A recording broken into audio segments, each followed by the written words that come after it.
Hello friends, आज मैं आपके सामने latent view analytics limited company की बात करूंगा और बहुत ही बेहतरीन कंपनी है और शायद पूरा दम रखता है कि ये अगले साल तक डबल हो सकता है या कैपेबिलिटी है। फिर भी किसी भी शेयर में इन्वेस्ट करने से पहले एक बार अपने फाइनेंशियल एडवाइजर से जरूर पूछ लेना। मार्केट कैप की बात करेंगे 8,850 करोड़ का इसका मार्केट कैप है। करंट प्राइस 432 रुपए का है। हाई देखिए 466 रुपए का लगाया। लो की बात करेंगे 310 रुपए का लगाया। मेरे भाई ये जो कंपनी है एसआईपी की तरह इसमें इन्वेस्ट करना, थोड़ा थोड़ा, ठीक है। स्टॉक के पीई की बात करेंगे 56.40 का है। ये कंपनी के अंदर खराब है क्योंकि इसका पीई बहुत ज़्यादा है। पीई का मतलब क्या होता है? Price to earning ratio. अब प्राइस टू अर्निंग रेशियो का मतलब क्या है? देखिए, 1 रुपए की अगर कोई चीज़ है उसके लिए आप कितना पेमेंट कर रहे हो कंपनी को। अगर आप 1 रुपए के लिए इस कंपनी को पता है कितना रुपए दे रहे हो, जिसकी वैल्यू एक्चुअल में 1 होनी चाहिए, उसका पीई आप दे रहे हो 56, यानी कि उस बंदे को 56 रुपए दे रहे हो। केवल वैल्यू कितने की थी? 1 रुपए की।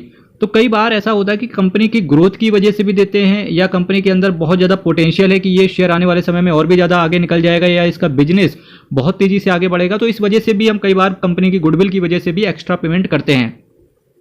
और इसीलिए बोलते हैं कि भाई ज़्यादा पीई वाले शेयर्स नहीं लेने चाहिए। पर ये काफ़ी हद तक ये बात सही है, पर मैक्सिमम अगर देखेंगे तो ये बात सही भी नहीं है, क्योंकि कई बार पीई, जैसे अगर आप अडानी के स्टॉक्स उठा लोगे, इंडिया मार्ट शेयर उठा लोगे, ठीक है, इनके पीई बहुत ज़्यादा हाई रहते हैं। बुक वैल्यू की बात करेंगे 58 रुपये 90 पैसे का है। डिविडेंड यील्ड की बात करेंगे, फिलहाल कंपनी डिविडेंड नहीं देती है। Return on capital employ, return on equity खराब है, खराब ही बोलूँगा मैं, क्योंकि खराब है, 20% से बहुत नीचे है, ठीक है। फेस वैल्यू की बात करेंगे 1 रुपए का इसका फेस वैल्यू है। लेटेंट व्यू एनालिटिक्स लिमिटेड की बात कर रहे थे। अब कंपनी के पूरी दम है कंपनी के बिजनेस के अंदर और कंपनी के प्रोमोटर्स के अंदर। प्रोमोटर्स जो हैं बहुत ही ज़्यादा क्वालिफाइड हैं, आईआईटी और आईआईएम से हैं, क्वालिफाइड हैं प्रोमोटर्स, जिसकी वजह से इनके अंदर बिजनेस बहुत ज़्यादा तेज़ी से आगे जा सकता है ये। और साथ ही साथ जो कंपनी का बिजनेस है वो भी बहुत ही ज़बरदस्त बिजनेस है। देखिए, कंसल्टिंग सर्विसेज हैं, बिजनेस एनालिटिक्स में है, इनसाइट्स देते हैं। मतलब क्या है कि जो ये कंपनीज होती हैं कि किस तरीके से, जैसे इन्फोसिस हो गया, टीसीएस हो गया, जो ये आईटी कंपनी है या कोई भी कंपनी है, तो किस तरीके से वो अपनी कॉस्ट कटिंग कर सकते हैं, उन सबको ये ना एडवाइस करते हैं कि इस तरीके से आप कॉस्ट कटिंग, अल्टीमेटली आप ऐसे समझो एडवाइजरी सर्विसेज प्रोवाइड करते हैं कंपनीज को कि भाई किस तरीके से आप अपनी कंपनीज के अंदर कॉस्ट कटिंग कर सकते हो, कौन सी टेक्नोलॉजी लगाने से आपका ईजी वर्क हो जाएगा, समथिंग लाइक दैट। और डेफिनेटली इस तरीके का बिजनेस आने वाले समय में बढ़ने ही वाला है। एडवांस्ड प्रेडिक्टिव एनालिटिक्स है, डेटा इंजीनियरिंग है, डिजिटल सॉल्यूशंस है, और इसके साथ साथ blue chip companies, technology companies के अंदर ये सर्विसेज देते हैं। बीएफएसआई के अंदर भी सर्विसेज देते हैं। बीएफएसआई पता है क्या ना? बैंकिंग, फाइनेंशियल सर्विसेज, ठीक है। सीपीजी एंड रिटेल इंडस्ट्रीज को भी सर्विसेज प्रोवाइड करते हैं और अदर इंडस्ट्री डोमेन्स को भी अपनी सर्विसेज देते हैं। इसके साथ साथ अगर मैं बात करूंगा कंपनी के अंदर, देखिए जैसा कि मैंने आपसे कहा, बुक वैल्यू से बहुत ज़्यादा ऊपर मिल रहा है। पहली बात, कंपनी प्रॉफिट तो बना के दे रही है पर डिविडेंड नहीं दे रही है कंपनी। और कोई जरूर, जब पता है, जब आपको किसी कंपनी से अच्छा प्राइस में मूवमेंट देखने को मिलेगा, इसका मतलब है कंपनी शायद डिविडेंड ना दे रही हो। स्टॉक के पीई की बात करेंगे तो देखिए टाटा एलेक्सी का 59 का पीई है, परसिस्टेंट सिस्टम 45 का है, वहीं देखिए लेटेंट व्यू का 56 का पीई है। तो डेफिनेटली इसके कंपेटिटर से अगर हम केपीआईटी टेक्नोलॉजी को हटा दें, बाकी सभी से पीई इसका हाई है, ठीक है। सेल्स की बात करेंगे, जून क्वार्टर में सेल देखो 141 करोड़ से 148 करोड़ हो गई। वहीं देखिए नेट प्रॉफिट, आप देखिए नेट प्रॉफिट 34 करोड़ से 33 करोड़। नेट प्रॉफिट हालांकि कम हो गया। अर्निंग पर शेयर देखिए 1 रुपये 67 पैसे से 1 रुपये 60 पैसे रह गया।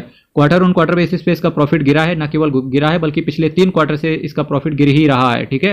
तो इसी वजह से बोलते हैं कि अगर इसका प्रॉफिट और ज़्यादा नीचे गिर जाए तो आपको मोटा पैसा एक साथ नहीं डालना है, या आपके पास पड़ा हुआ है पहले से पैसा, तो डेफिनेटली आपको सिर्फ एसआईपी करना है। हर 10% की गिरावट पे नीचे एसआईपी करते चले जाइए। इससे क्या होगा कि एक शेयर के अंदर बल्क में जब आपका पैसा पहुंच जाएगा, तो जब शेयर एक्चुअल में रिटर्न प्रोवाइड करने की चेष्टा करेगा तब आपको वो रिटर्न भी दिखेगा।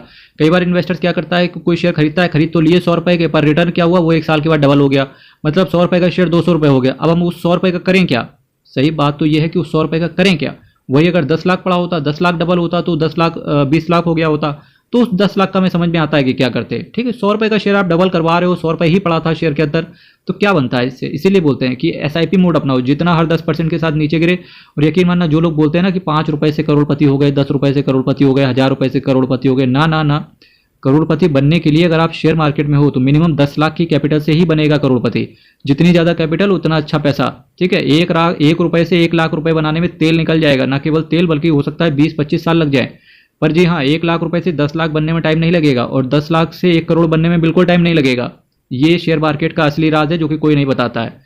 ऑपरेटिंग एक्टिविटी की बात करेंगे तो 97 करोड़ का पॉजिटिव है। हालांकि देखिए, ये कंपनी के अंदर बहुत अच्छी चीज़ लगी कि इन्वेस्टिंग एक्टिविटी नेगेटिव है।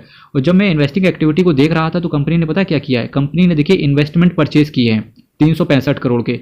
ये कंपनी के अंदर बहुत अच्छी चीज़ है। इसकी वजह से हो सकता है कंपनी का return on capital employ, return on equity negative कम चल रहा है, 20% से नीचे चल रहा है, क्योंकि कंपनी लगातार इन्वेस्टमेंट कर रही है। और जब भी कंपनी इन्वेस्टमेंट करती है तो उसका 2-3 साल के बाद ही उसके रिजल्ट देखने को मिलते हैं।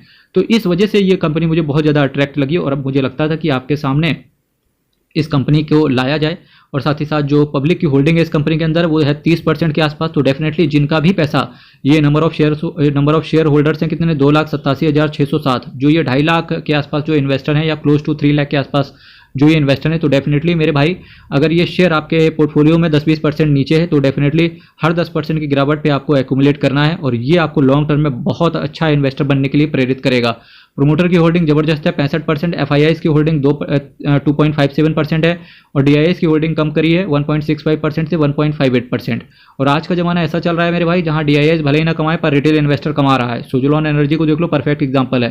ट्राइडेंट लिमिटेड भी आने वाले समय में भागेगा। दीपक फर्टिलाइजर का शायद अब समय आ चुका है कि ये 1000-1200 की ट्रेजेक्टरी को पार करते हुए देखने को मिलेगा। इसी श्रेणी में लेटेंट व्यू एनालिटिक्स को भी रखते हैं। आज ये हिस्टोरिकल फेज में, कल यकीन मानना कल ये शेयर भी अपने बुल रन में शामिल हो जाएगा। मेरे भाई चैनल को सब्सक्राइब कीजिएगा, वीडियो को लाइक कीजिएगा। हर हर महादेव, अयप्पा शरणम, हरि शरणम। बहुत बहुत धन्यवाद।